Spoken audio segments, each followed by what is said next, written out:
తెలంగాణ, జై భారత్. పెరియార్ ఈవి రామస్వామి నాయకత్వం వర్ధిల్లాలి. బాబాసాహెబ్ అంబేద్కర్ ఆలోచన విధానం వర్ధిల్లాలి. జ్యోతిరావు పులే ఆలోచన విధానం వర్ధిల్లాలి.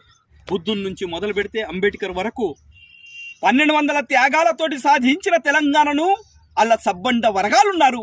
ఆ సబ్బండ వర్గాల ఆశయాలను దెబ్బతీసిన ఆర్ఎస్ ప్రవీణ్ కుమార్ గారిని ఐపీఎస్గా మరి ఎందరో పిల్లగాళ్ళను భవిష్యత్తును బాగు చేసినారు అని, మరి ఎవరెస్ట్ దాకా శిఖరం దాకా నడిపించిన వ్యక్తిత్వం ఉన్న ఆర్ఎస్ ప్రవీణ్ అని, మరియు అదే కాకుండా మన హక్కులను సాధించే దాంట్లో ఆర్ఎస్ ప్రవీణ్ గారు ముందుకు తీసుకెళ్తారు, బహుజన సిద్ధాంతాన్ని ముందుకు తీసుకుపోతున్నాడు అని అనుకుంటే ఇలా ఏమైపోయాడంటే బిస్కెట్ అయిపోయాడు. అతడే బిస్కెట్ కాదు, అతనితో పాటు బహుజన సిద్ధాంతాన్ని నమ్ముకున్న వాళ్ళని కూడా బిస్కెట్ చేసి పారేశాడు.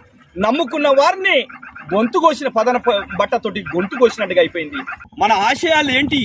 మాట చెప్పినమంటే మాట మీద నిలబడాలి. నిజంగానే మీ రక్తంలో సీము రక్తం మన యొక్క పూర్వజుల యొక్క ఏమన్నా ఉద్యమ స్ఫూర్తి ఉన్నట్టయితే మన ఆత్మగౌరవాన్ని మనం కాపాడుకుందాం. రాజకీయంలో గెలిస్తే గెలుస్తాం, ఓడితే ఓడతాం కావచ్చు, అది వేరు విషయం. ఆత్మగౌరవం లేనిది ఏది గెలిచినా అది వృధానే అని దళిత లిబరేషన్ ఫండ్ తరఫున విజ్ఞప్తి చేస్తున్నాను.